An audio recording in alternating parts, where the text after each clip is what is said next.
ഇവിടെ പ്രാർത്ഥന എന്നുള്ള മൂപ്പർ ഉപയോഗിച്ച പദം തന്നെ മലയാളത്തിൽ ദുആ എന്നുള്ള അറബി പദത്തിൻ്റെ നേരിട്ടുള്ള പരിഭാഷയല്ല. ദുആ എന്നുള്ളതിൻ്റെ നേരിട്ടൊരു പരിഭാഷ പ്രാർത്ഥന അല്ല ശരിക്കും. പല അറബി പദങ്ങൾക്കും ശരിയായ മലയാള വിവർത്തനം ഇല്ല എന്നുള്ളതാണ് വസ്തുത. പ്രാർത്ഥനയ്ക്ക് പല അർത്ഥങ്ങളും മലയാളത്തിൽ നമ്മുടെ ഡിക്ഷണറി നോക്കിയാൽ കാണാൻ പറ്റും. അപ്പോൾ നമ്മൾ അള്ളാഹുവിനോടല്ലാതെ ആരും ദുആ ചെയ്യുന്നില്ല. പക്ഷേ പലപ്പോഴായിട്ട് ഇവർ അങ്ങനെ തെറ്റിദ്ധരിപ്പിക്കുകയാണ്. ഈ പ്രാർത്ഥന എന്നുള്ള വാക്ക് ഉപയോഗിച്ചിട്ടാണ് തെറ്റിദ്ധരിപ്പിക്കുക. പ്രാർത്ഥനയ്ക്ക് സഹായം അഭ്യർത്ഥിക്കുക എന്നുള്ള ഒരർത്ഥമുണ്ട്. നമ്മൾ മഹാന്മാരോട് സഹായം തേടുന്നുണ്ട്, മഹാന്മാരെ തവസ്സുലാക്കിയിട്ട്. അതുപോലെ തന്നെ നമ്മൾ സൽക്കർമ്മങ്ങൾ തവസ്സുലാക്കിയിട്ടൊക്കെ മുൻനിർത്തിയിട്ടൊക്കെ അള്ളാഹുവിനോട് ദുആ ചെയ്യുന്നുണ്ട്.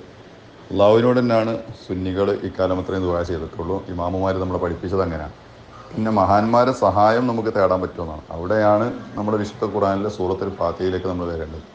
അവിടെ ഞങ്ങൾ ഇന്നോട് മാത്രം സഹായം തേടുന്നു എന്ന് പറയുമ്പോൾ അത് സഹായത്തേട്ടം എന്ന് പറയുമ്പോൾ അത് ജീവിച്ചിരിക്കുന്നവരോട് സഹായം തേടാം, മരിച്ചുപോയ മഹാന്മാരോട് സഹായം തേടാൻ പാടില്ല എന്ന് ഖുർആൻ്റെ തഫ്സീർ എവിടെയും അങ്ങനെ പറഞ്ഞിട്ടില്ല. ഇബ്നു തൈമിയാണ് മുസ്ലിം ലോകത്ത് ആദ്യമായിട്ട് അങ്ങനെ ഒരു വാദം കൊണ്ടുവന്നത്. ഇബ്നു തൈമിയക്ക് മുമ്പ് ആരും അങ്ങനെ ഒരു വാദം കൊണ്ടുവന്നിട്ടില്ല. ഇബ്നു തൈമിയക്ക് അത് ആ ഒരൊറ്റ ചോദ്യം വഹാബികളോട് ചോദിച്ചാൽ മതി. മരിച്ചുപോയ മഹാന്മാരോട്, അള്ളാഹുവിൻ്റെ അമ്പിയാക്കന്മാരോടും ഔലിയാക്കന്മാരോടും സഹായം തേടാൻ പറ്റുമോ എന്ന്, തേടാൻ പാടില്ല എന്നും ജീവിച്ചിരിക്കുന്നവരോട് സഹായം തേടാൻ പറ്റുന്നു. സഹായത്തേട്ടത്തിൽ ഭൗതികം അഭൗതികം എന്ന വേർതിരിവ്, അതായത് നമ്മളിപ്പോൾ ഡോക്ടർമാരോട് സഹായം തേടുന്നു, മുതലാളിമാരോട് സഹായം തേടുന്നു, സുഹൃത്തുക്കളോട് പണം കടം ചോദിക്കുന്നു, അതൊക്കെ സഹായത്തേട്ടത്തിൽ പെടാണല്ലോ. അപ്പോൾ അങ്ങനത്തെ സഹായങ്ങളൊക്കെ പറ്റും. അതേസമയം വഫാത്തായ മഹാന്മാരോട് സഹായം തേടാൻ പാടില്ല എന്നുള്ള സഹായത്തേട്ടത്തിലെ വേർതിരിവ് മുസ്ലിം ലോകത്ത് ആദ്യമായിട്ട് ഉണ്ടാക്കിയത് ഇബ്നു തൈമിയക്ക് മുമ്പേ ഏതെങ്കിലും തഫ്സീറുകളിൽ ഏതെങ്കിലും മുഫസ്സിരീങ്ങൾ, സഹാബ കിറാമിനെ കൊടുത്ത ഒരുപാട് മുഫസ്സിരീങ്ങളുണ്ടല്ലോ, അവരാരെങ്കിലും അങ്ങനെ ഒരു വേർതിരിവ് നടത്തിയിട്ടുണ്ടോ എന്ന് ചോദിച്ചാൽ മതി. മാത്രവുമല്ല, അള്ളാഹുവിനോട് മാത്രം ഞങ്ങൾ സഹായം തേടുന്നു എന്ന് പറയുമ്പോൾ അത് നമ്മൾ ഇപ്പോൾ ഒരു സുഹൃത്തിനോട് പണം കടം ചോദിച്ചാലും ആത്യന്തികമായിട്ട് ആ സഹായം നമ്മൾ അള്ളാഹുവിനോടാണ് തേടുന്നത്. അള്ളാഹു നമുക്കതിന് സബബാക്കിയവരെ മാറ്റുകയെന്ന് മാത്രമേ ഉള്ളൂ. ശരിക്കും നമുക്ക് സഹായം തരുന്നത് അള്ളാഹുവാണ്. ഇപ്പോൾ ഒരു എക്സാമ്പിൾ പറയുകയാണെങ്കിൽ ഖുർആനിൽ തന്നെ ഫാത്തിഹയിൽ നമുക്ക് മറ്റൊരു തെളിവ് കൊണ്ടുവരാം. അൽഹംദുലില്ലാഹ്, അള്ളാഹുവിനാണ് സർവ്വസ്തുതി. നമ്മൾ നിസ്കാരത്തിൽ ഫാത്തിഹയിൽ അള്ളാഹുവിനാണ് സർവ്വസ്തുതി എന്നിട്ടാണ് നമ്മൾ ബിസ്മില്ലിട്ട് തുടങ്ങുന്നത്. അപ്പോൾ അള്ളാഹുവിനാണ് സർവ്വസ്തുതി എന്ന് പറഞ്ഞാൽ എല്ലാ സ്തുതികളും അള്ളാഹുവിനാണ് അർപ്പിക്കുന്നത്. നമ്മൾ ആരെ പുകഴ്ത്തിയാലും ആ സ്തുതികളൊക്കെ മടങ്ങുന്നത് അള്ളാഹുവിലേക്കാണ്. അപ്പം ഏറ്റവും വലിയ പുകഴ്ത്തൽ നമ്മൾ നടത്തേണ്ടത് മുഹമ്മദ് റസൂലുള്ളാഹി സ്വല്ലല്ലാഹു അലൈഹി വസല്ലമയിലേക്കാണ്. അതായത് മുഹമ്മദ് എന്ന് പറഞ്ഞാൽ തന്നെ സ്തുതിക്കപ്പെട്ടവരെന്നാണ്. അങ്ങനെ ഒരു പേര് മുൻകാലത്ത് ഒരു നബിമാർക്കും ആ കാലത്തുള്ളൊരു സമുദായത്തിൽ ആർക്കും കൊടുക്കാത്തൊരു പേരാണ്.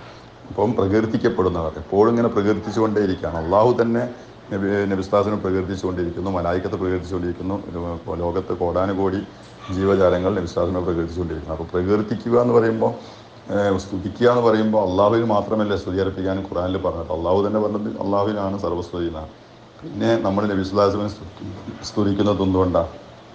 ആ സ്തുതികളും ആരിലേക്കാണ് മടങ്ങുന്നത്? അള്ളാഹുവിലേക്കാണ്. ഇപ്പോൾ നമ്മൾ ഒരു വ്യക്തിനെ കുറിച്ച്, ഒരു സൃഷ്ടിനെ പറ്റിയിട്ട് അയാളുടെ കഴിവുകളെ പുകഴ്ത്തി പറയുമ്പോൾ അതിൻ്റെ ക്രെഡിറ്റ് ശരിക്കും അള്ളാഹുവിനാണ്. കാരണം അള്ളാഹു ആണ് ആ സൃഷ്ടിയെ സൃഷ്ടിച്ചത്, അല്ലേ? ഒരു വലിയ പ്രഗത്ഭനായ ഒരു വ്യക്തി ഡോക്ടർ APJ അബ്ദുൽ കലാം, അദ്ദേഹത്തിൻ്റെ കഴിവുകളെ പറ്റി നമ്മളിങ്ങനെ പ്രശംസിക്കുമ്പോൾ അതിന് ക്രെഡിറ്റ് അള്ളാഹുവിനാണ് ഉണ്ടാകുന്നത്. കാരണം അള്ളാഹു അങ്ങനെ ഒരു വ്യക്തിനെ ഈ ലോകത്ത് പടച്ചത് കൊണ്ടാണ് നമുക്ക് അദ്ദേഹത്തിനെ കൊണ്ട് ഉപകാരം ഉണ്ടായത്. അപ്പോൾ അള്ളാഹുവിലേക്കാണ് ആ പ്രകീർത്തനം മടങ്ങുന്നത്. പോലെ എല്ലാ സ്തുതികളും അള്ളാഹുവിലേക്കാണ്. അപ്പോൾ നമ്മൾ ആര് സ്തുതിച്ചാൽ, സൃഷ്ടികളെ അള്ളാഹുവിന് മാത്രമേ സ്തുതിക്കാൻ പാടുള്ളൂ എങ്കിൽ സൃഷ്ടികളെ സ്തുതിക്കാൻ പാടില്ല എന്നായിരിക്കും മുജാഹിദ് വാദം. പക്ഷെ നമ്മളെല്ലാവരും സൃഷ്ടികളെ സ്തുതിക്കുന്നു, അവരും സ്തുതിക്കുന്നുണ്ട്. പക്ഷെ എല്ലാ സ്തുതികളും അള്ളാഹുവിലേക്ക് മടങ്ങുകയാണെങ്കിൽ നമ്മൾ സഹായം ആരോട് തേടിയാലും ആ സഹായത്തേട്ടങ്ങളൊക്കെ അള്ളാഹുവിലേക്കാണ്. അള്ളാഹുവിനോടാണ് ആത്യന്തികമായ സഹായം തരുന്നത്. ഈ അപ്പം ഇവിടെ ഒരു ചോദ്യം എന്താ വെച്ചാൽ, മഹാന്മാരോട് മാത്രം സഹായം തേടാൻ പാടില്ല, ജീവിച്ചിരിക്കുന്നവരോട് സഹായം തേടാൻ പാടുന്നു. ഇയ്യാക്ക നസ്തഈൻ എന്നുള്ള ആയത്തിന് ഇബ്നു തൈമിയക്ക് മുമ്പ് ആരെങ്കിലും ദുർവ്യാഖ്യാനം ചെയ്തിട്ടുണ്ടോ? അല്ല അങ്ങനെ വ്യാഖ്യാനിച്ചിട്ടുണ്ടോ എന്നാണ് ഇബ്നു തൈമിയുടെ റൂട്ടിൽ. പിന്നെ ഇബ്നു ഖയ്യിമും അതുപോലെ തന്നെയുള്ള കുറച്ച് ആളുകൾ മാത്രമേ അങ്ങനെ ഒരു ദുർവ്യാഖ്യാനം നോക്കും. മുസ്ലിം ലോകത്തെ എല്ലാ ഇമാമുമാരും ആ വാദത്തെ തള്ളിക്കളഞ്ഞിട്ടുണ്ട്. പിന്നെ സൂറത്ത് നിസാ 64-ാമത്തെ ആയത്തിൽ തന്നെ നബി സല്ലല്ലാഹു അലൈഹി വസല്ലമയോട് പാപമോചനത്തിന് വേണ്ടിയിട്ട് സമീപിക്കാൻ ഖുർആൻ ആവശ്യപ്പെടുന്നുണ്ട്. അത് ജീവിച്ചിരിക്കുന്ന റസൂലിനോട് മാത്രമല്ല. റസൂൽ എന്ന് പറഞ്ഞാൽ അത് ജീവിച്ചിരിക്കുന്നവർക്ക് മാത്രമുള്ളതല്ലല്ലോ. അത് വഫാത്തായി കഴിഞ്ഞാലും നമ്മൾ നബി സല്ലല്ലാഹു അലൈഹി വസല്ലം റസൂൽ തന്നെയാണ് വിളിക്കുന്നത്. നമ്മൾ ബാങ്ക് കൊടുക്കുമ്പോൾ അഷ്ഹദു അന്ന മുഹമ്മദ് റസൂലുള്ളാഹ്, മുഹമ്മദുൻ കാന റസൂലുള്ളാഹ് എന്നല്ല ബാങ്കിൽ പറയുന്നത്. തീർച്ചയായും മുഹമ്മദ് നബി സ്വല്ലല്ലാഹു അലൈഹി വസല്ലം അള്ളാഹുവിൻ്റെ റസൂലാണ് എന്നുള്ളത് നമ്മൾ സാക്ഷ്യം വഹിക്കുകയാണ്. അവിടെ കാന റസൂൽ എന്നല്ല പറഞ്ഞത്.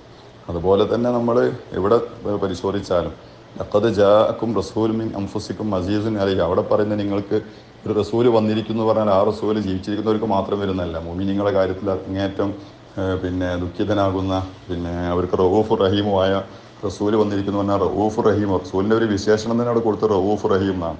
അള്ളാഹുവാണ് റഊഫ് റഹീം എന്നാണ് വഹാബികളുടെ വാദപ്രകാരം. അത് ശിർക്കായി മാറില്ല. അള്ളാഹുവാണ് റഊഫ് റഹീം. പിന്നെ ഖുർആനിൽ നബി സ്വല്ലല്ലാഹു പറ്റി റഊഫ് റഹീം എന്ന് വിശേഷിപ്പിക്കുമ്പോൾ വഹാബികളുടെ ഭാഷയിൽ എന്താ ഇപ്പോൾ മാറും? അത് ശിർക്കാവും. ഔദുബില്ല. അപ്പോൾ വഹാബികൾ അത്രയും അപകടകരമായ വാദങ്ങളാണ് കൊണ്ടുവരുന്നത്, നമ്മൾ മനസ്സിലാക്കി വെക്കുക. അപ്പോൾ റഊഫ് റഹീം എന്ന് പറഞ്ഞാൽ വിശുദ്ധ ഖുർആനിൽ നബി സ്വല്ലല്ലാഹു അലൈഹി വസല്ലം റഊഫ് റഹീം എന്ന് വിശേഷിപ്പിക്കുമ്പോൾ അത് ജീവിച്ചിരിക്കുന്നവർക്ക് മാത്രമുള്ള റഊഫ് റഹീമുമല്ല, വഫാത്തായി കഴിഞ്ഞ ശേഷവും നബി സ്വല്ലല്ലാഹു അലൈഹി വസല്ലം നമുക്ക് റഊഫ് റഹീമുമാണ് എന്നത് തന്നെയാണ് ആ ഖുർആനിലെ ആ ആയത്ത് നമുക്ക് മനസ്സിലാകുന്നത്. അപ്പോൾ ആ ആയത്ത് എന്തിന് തെളിവാണ്? സൂറത്ത് നിസാ 64-ാമത്തെ ആയത്തിൽ നബി സ്വല്ലല്ലാഹു അലൈഹി വസല്ലം അടുക്കലേക്ക് പാപമോചനത്തിന് പിന്നെ ചെല്ലുന്നതിനുള്ള തെളിവാണ് ഈ ആയത്ത്. അതാണ് പിന്നെ നമ്മൾ മനസ്സിലാക്കുന്ന ഇർത്തക്കബത്തു അലൽ ഖത്ത എന്നൊക്കെ നമ്മൾ മൗലൂദിൽ ചെല്ലുന്നത് അതുകൊണ്ടാണ്. പിന്നെ ആയിരക്കണക്കിന് ഇമാമിയങ്ങളും പിന്നെ ആഷിഖീങ്ങളും ഒക്കെ, ഇമാം ബുസ്ബുരി തങ്ങൾ മാത്രമല്ല, നബി സ്വല്ലല്ലാഹു അലൈഹി വസല്ലം കാലത്ത് തന്നെയുള്ള ഒരുപാട് സഹാബാക്കളും മറ്റൊക്കെ വിലാപകാവ്യം രചിച്ചിട്ടുണ്ട് എന്ന് മാത്രമല്ല, ഇന്നും റൗളയുടെ തൂണുകളിൽ നബിയോട് വിലാപം പറഞ്ഞുകൊണ്ടുള്ള കവിതകൾ ആ തൂണുകളിലൊക്കെ കാണും. അപ്പോൾ ആ കവിതകളൊക്കെ തന്നെ നബി സ്വല്ലല്ലാഹു അലൈഹി വസല്ലമയോടുള്ള സഹായത്തേറ്റവും വിലാപകാവ്യം, എൻ്റെ നഫ്സിനെ അങ്ങേക്ക് സമർപ്പിച്ചു എന്നൊക്കെ പറയുന്ന വിലാപകാവ്യം എന്നും അവിടെ ഉണ്ട്.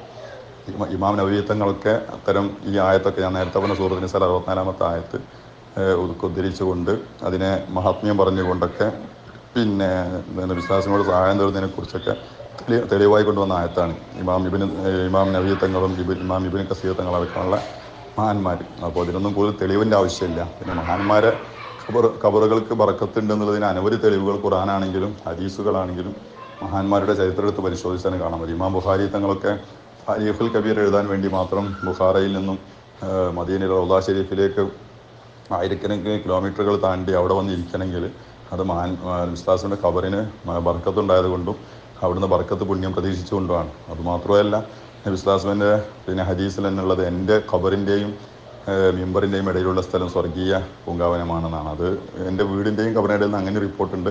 രണ്ടും ഹദീസ് തന്നെയാണ്. അപ്പോൾ ഖബറിൻ്റെയും മിമ്പറിൻ്റെ ഇടയിലുള്ള സ്ഥലം സ്വർഗീയ പൂങ്ക എന്ന് പറയുമ്പോൾ ഖബറിനോടടുത്ത സ്ഥലത്തിന് പുണ്യമുണ്ട്, മഹാന്മാരുടെ ഖബറുകൾക്ക് പുണ്യമുണ്ട്, ഖബറിൻ്റെ ചാരത്ത് പുണ്യമുണ്ട് എന്നുള്ള തെളിവാണ് ഹദീസ്. അതോടൊപ്പം തന്നെ ഇന്ന് നമ്മൾ വെള്ളിയാഴ്ച അൽ കഹ്ഫ് സൂറത്തിൽ ഓതുന്ന പിന്നെ അസ്ഹാബുൽ കഹ്ഫിൻ്റെ ആയിട്ട് ബന്ധപ്പെട്ട് മസ്ജിദ് ഉണ്ടാക്കാമെന്ന് പറഞ്ഞത്, അതിൻ്റെ വ്യാഖ്യാനം ഇമാം നസഫി തങ്ങൾ പറഞ്ഞത് പിന്നെ അസ്ഹാബുൽ കഹ്ഫിന് അവിടെ പള്ളി ഉണ്ടാക്കാമെന്ന് പറയുമ്പോൾ മഹാന്മാരുടെ ചാരത്ത് പള്ളി ഉണ്ടാക്കുമ്പോൾ അവിടെ ബർക്കത്തുണ്ടെന്നുള്ളതാണ്. പിന്നെ സൂറത്ത് ഇസ്രായേൽ അമ്പിയാക്കന്മാരുടെ ഖബറുകളെ കുറിച്ച് ചുറ്റുപാടും ബർക്കത്ത് ചെയ്യപ്പെട്ടതെന്നാണ് പറഞ്ഞത്, ബാറക്കനെ ഹൗലഹു.